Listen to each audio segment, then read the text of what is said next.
Tremet Beaucorps,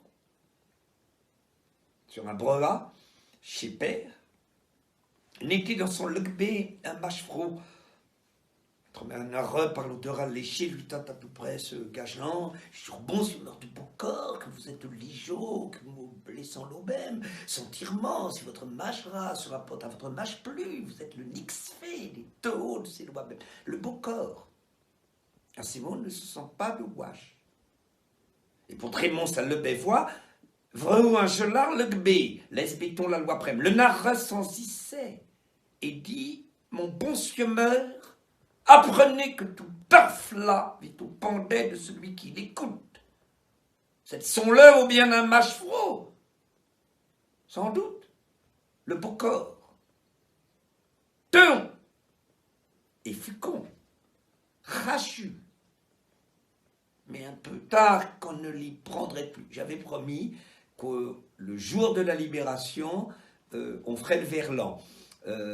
Bon, alors c'est pas le jour de la libération, ils nous ont quand même dit jusqu'au 11 mai, vieux coup sur la tête encore, mais je vais vous faire un deuxième petit cadeau, c'est La montagne qui accouche. C'est une fable qui parle de tous les gens qui ont des projets merveilleux, que ce soit en politique, en littérature, etc. C'est assez pessimiste. Une montagne, en mal d'enfant, jetait une clameur si haute que chacun, au bruit accourant, crut qu'elle accoucherait sans faute d'une cité plus grosse que Paris. Elle accoucha d'une souris.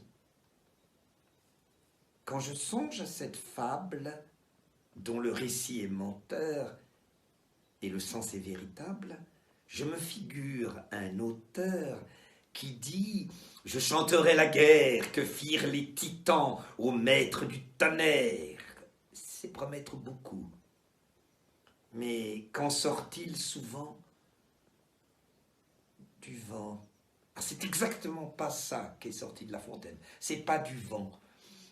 Même si je prends des libertés avec cette fable qui a tellement été usée que depuis 20 ans, je prends sur le Tremet Beaucorps, sur le proche père, on était dans son logement mâche-fro, Tremet Naro par l'odeur léché. Non, celle-là, j'ai toujours pris des libertés, mais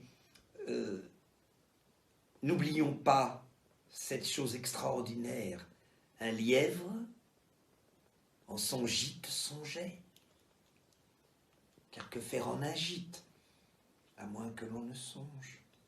Dans un profond ennui, ce lièvre se plongeait. Hein? C'est extraordinaire. Et puis surtout, j'ai envie de dire au président, au Premier ministre, à tous, de bien écouter cette fable qui a commencé cette série sur Instagram. Certains ours montagnards, ours à demi léchés, confinés par le sort, dans un bois solitaire. Nouveau Bellérophon vivait seul et caché. Il fut devenu fou. Écoutez bien, tous les gouvernants. Et il fut devenu fou. La raison d'ordinaire n'habite pas longtemps chez les gens séquestrés. La preuve, elle n'en peut plus, la chienne. La raison d'ordinaire n'habite pas longtemps chez les gens séquestrés. C'est sublime. La raison d'ordinaire n'habite pas longtemps chez les gens séquestrés. Il est bon de parler et meilleur de se taire, Malou. Mais tous deux sont mauvais alors qu'ils sont outrés. Nul animal n'avait affaire dans les lieux que l'ours habitait. Eh bien, moi, je pense que faut qu'ils réalisent cette phrase tous, que la raison d'ordinaire n'habite pas longtemps chez les gens séquestrés.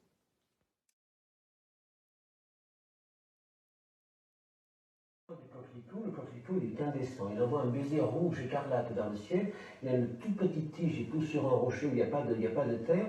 Et il est tendu comme un baiser dans le ciel.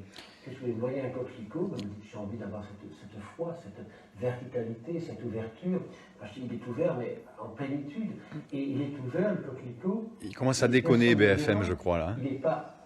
Il n'est pas exhibitionniste, il est amoureux, parce qu'il est philocalide, amoureux de la beauté. Ça devient bizarre. Amoureux de la beauté, il est amoureux de la beauté.